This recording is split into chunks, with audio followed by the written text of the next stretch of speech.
తెలంగాణ ముఖ్యమంత్రి రేవంత్ రెడ్డిపై భారత రాష్ట్ర సమితి వర్కింగ్ ప్రెసిడెంట్ కేటీఆర్ సంచలన ఆరోపణలు చేశారు. అమృత్ పథకంలో 8,800 కోట్లు ముఖ్యమంత్రి కుటుంబ సభ్యులు దోచుకున్నారని ఆరోపించారు. ఆయన మీడియాతో మాట్లాడుతూ, మరి ఇందులో 8,800 కోట్ల కుంభకోణం జరిగింది. దీనిలో మీరు వెంటనే నిగ్గు తేల్చండి, దీనిలో నిజానిజాలు బయటపెట్టండి అని చెప్పి నేను కోరాను. ఇందులో ఏం జరిగింది అంటే, ముఖ్యమంత్రి గారికి ఒక బావమరిది ఉన్నారు. ఆయన పేరు సూదిని సృజన్ రెడ్డి. సూదిని కుటుంబం, సూదిని సృజన్ రెడ్డి. ఆయన కంపెనీ పేరు Shodha construction limited. Shodha construction limited. ఏం చేసింది ఈ ప్రభుత్వం అంటే, ఆయన కంపెనీకి అర్హతలు లేవు, ఏమీ లేవు. వేల కోట్ల టెండర్లు దక్కించుకోవడానికి ఆయనకు గత నైపుణ్యము లేదు, గత అనుభవము లేదు. అక్కడ అసలు కనీసం టెండర్లలో పార్టిసిపేట్ చేయడానికి ఆయనకు ఉండాల్సిన ఆర్థిక వనరులు కానీ, ఆర్థిక పరపతి కానీ, ఆర్థిక సంపత్తి కానీ ఏదీ లేదు.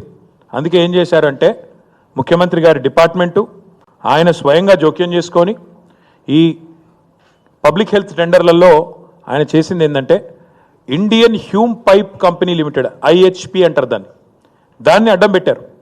అడ్డం పెట్టి ఐహెచ్పిని పిలిపించి మీరు బిడ్ చేయండి అని చెప్పి ఆ కంపెనీతో బిడ్ వేయించి ఆ కంపెనీ మొత్తానికి టెండర్ వచ్చేటట్టు చేసిండ్రు. చేసి ఏం చేసిండ్రు, తర్వాత ఆ కంపెనీకి రాసిన ఉత్తరం ఇది.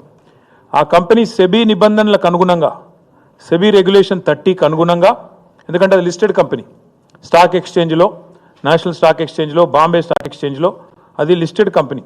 వాళ్ళు ఏం చేసినారు, మాకు ఇగో 1,137 కోట్ల వరకు వచ్చింది, ఇందులో ఇదొక్కటే మాకు దొరికింది, ఇంకా దొరకని చాలా ఉన్నాయి, అందుకే 8,888 కోట్ల కుంభకోణం అంటున్నాం.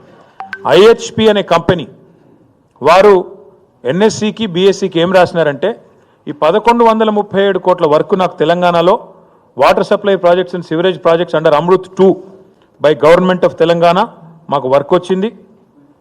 అందులో మేము ఐహెచ్పి అనే కంపెనీ కేవలం 20% మాత్రమే మేము ఎగ్జిక్యూట్ చేస్తాము. ఇలా స్పష్టంగా వాళ్ళే రాసిండ్రు. మీకు ఈ కాపీ పంపిస్తా, చూసుకోవచ్చు. అంటే 1,137 కోట్ల వర్కులో ఏ కంపెనీ అయితే అర్హతలు ఉన్న కంపెనీ ఉందో ఆయననేమో 20% పనిచేస్తారట. ముఖ్యమంత్రి బామ్మర్ది మాత్రం 80% పని మాత్రం ముఖ్యమంత్రి బామ్మర్ది మాత్రం చేస్తారంట.